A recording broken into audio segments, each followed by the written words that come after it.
Well, good morning, everybody. It's Dave and Bo. We're out here in the garden today. It is Sunday, and it is November the 16th. And it has rained, as you can tell. I mean, there are leaves everywhere, and we have had probably about 3 inches of rain. So why is that significant? That's like a quarter of our entire rainfall for the season that we need. So we had a very significant storm pass through. It rained for about a day and a half solid, and it is pretty wild. So we're gonna go look around. This is the first time I'm coming out after the rainstorm to see what's been happening. You can definitely see as well the watermark there up on the bricks of all this, all the flooding that we had. So Bo was not happy. She had to stay inside, but I think secretly she really enjoyed that rather than being outside. So let's walk around the yard real quick. I'll show you some of the things that I've done recently. Still have a few drops now coming down, but over here we've got some paper whites that I planted a year or two ago. Paper whites, unfortunately, are not consistent bloomers. Compared to when you first plant them. When you first plant them as a bulb, man, they always come up and bloom and do really great. But when you put them out in the yard, they just have a very low reblooming rate. In fact, it was so dark the past couple of weeks or past couple of days that the solar lights didn't even go on. That's how dark it's been, how rainy. The daylilies, they're doing pretty well. I'm about to cut those back. And I also need to cut back the Eugenia again, because once again, it's like sprouted out crazy. This is the dwarf Eugenia, by the way. Bought that in a 1 gallon container. I need to go back here because I need to show you the Haemanthus. Look at that. Look at how beautiful that is. The foliage looking really good. The blooms coming out on this, such a unique plant and a unique bloom. I mean, it's just so incredibly awesome. Not as awesome as Bo, but pretty darn close. Everything else back here is about the same. I'm thinking about turning this area into kind of like a Japanese maple garden where you kind of walk down the center pathway, which will be raised. I'll do like a wood planking, kind of like a not a decking per se, but more like a pier on the coast where you just walk out and you've got Japanese maples on either side. Let's see. Everything else is pretty much going dormant. I still love the large leaves on this Maikujaku Japanese maple. And of course, the saguaro chamaecyparis looking beautiful. I can't wait for the bulbs to start coming up. We're starting to see a lot of the leucosium. Look at how many of them are going to be coming up this year. Another batch over here. So this is really exciting. All right, Bo's not as excited.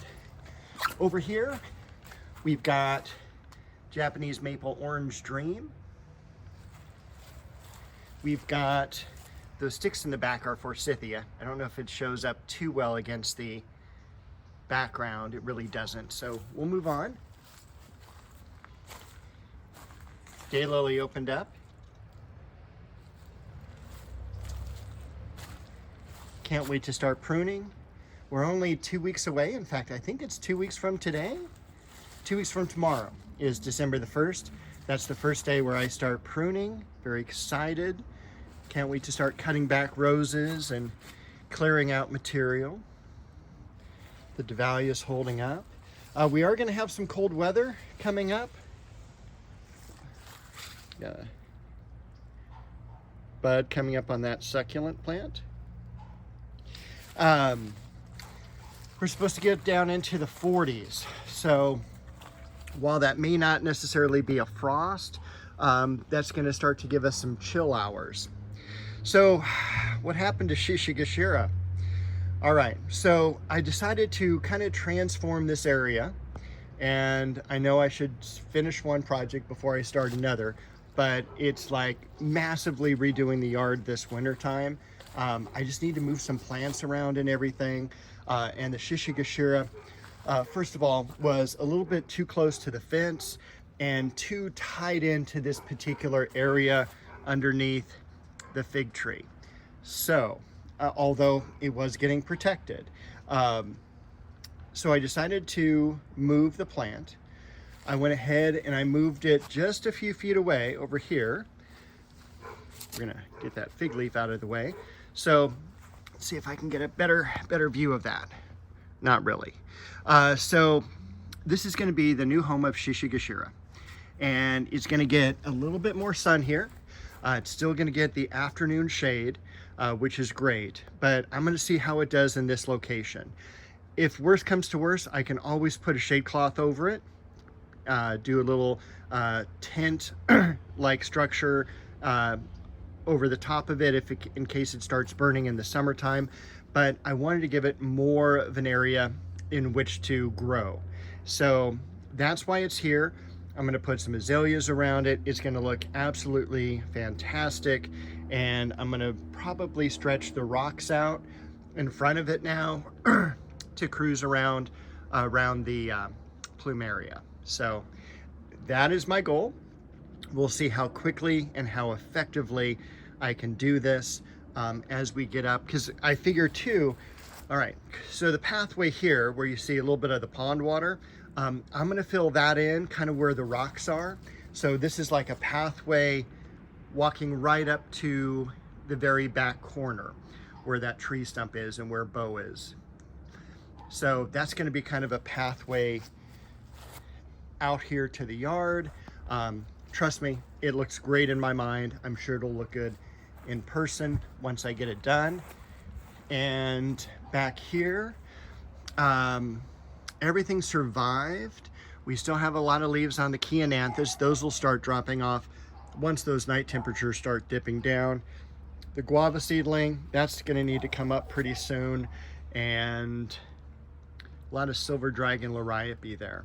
But again, we're right on the verge of pruning everything, and just an exciting time. Over here, we've got the Sangugaku. I'm still amazed at how much actually fall growth that this put on. That looks really, really good. This will be the second year coming up in this location.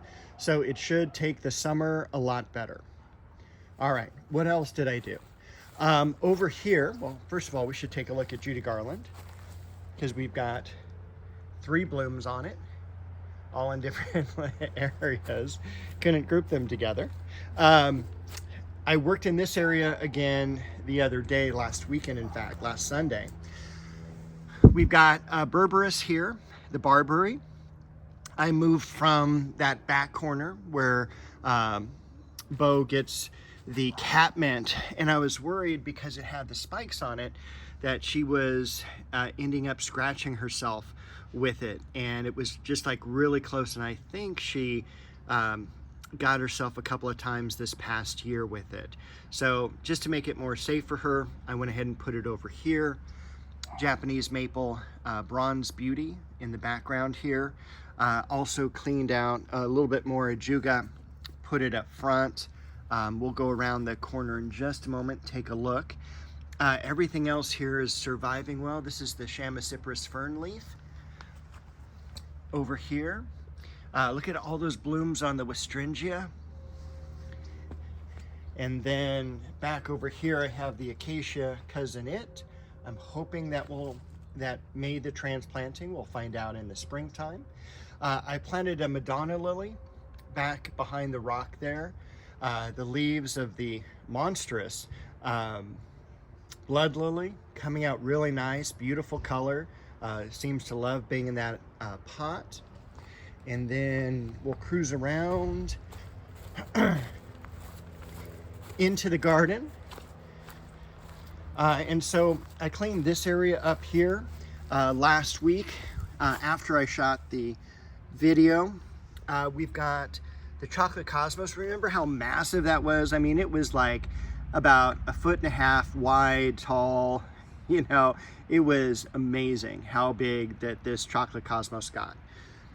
It's in a perfect location. I'm not going to move it. I just cut it back very substantially. If we do get a frost warning, I will cover it up.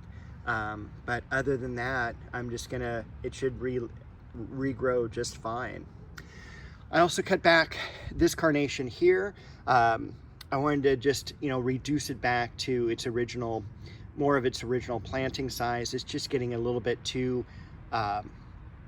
leggy. And so I cut around the circumference, particularly in the front here. I'll probably do like this side over here in the next couple of days once everything dries out. Weather's still a little bit unstable. They're not sure what's gonna happen.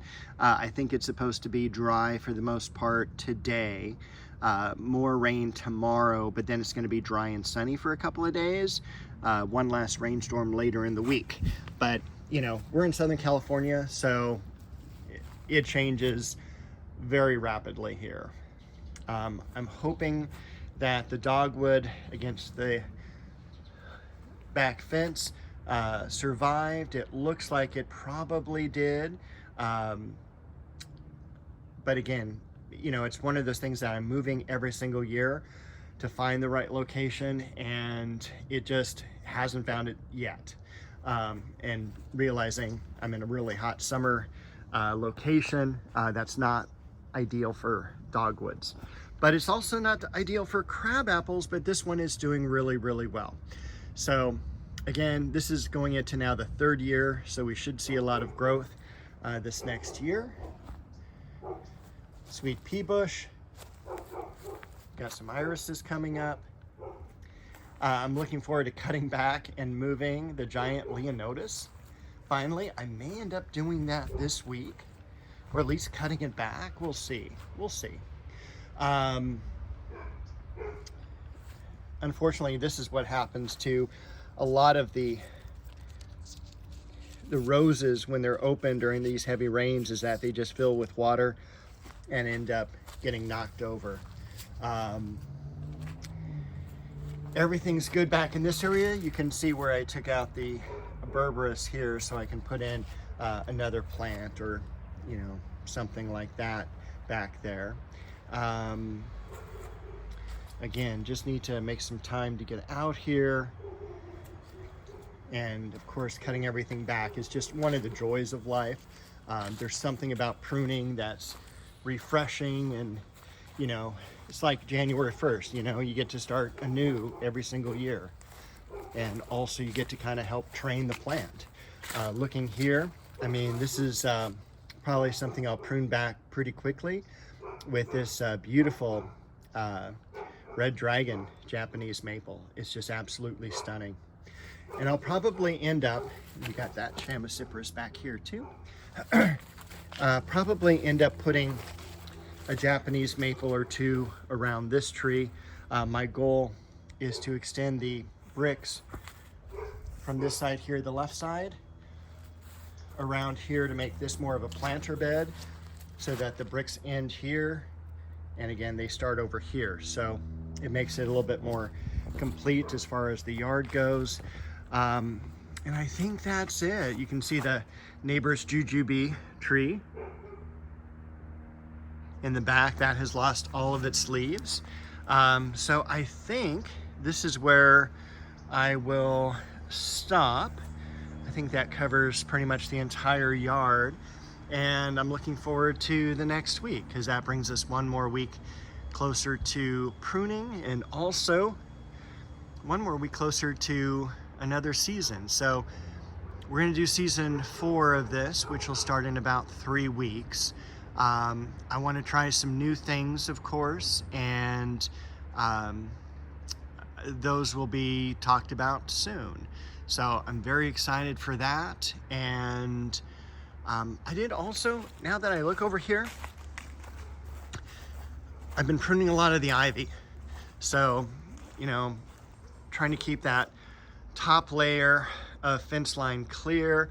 And that's one of the reasons too I had to move the Shishigashira, because I couldn't get really back to this ivy here. So now it's a little bit more accessible, and gonna clear that out probably later today.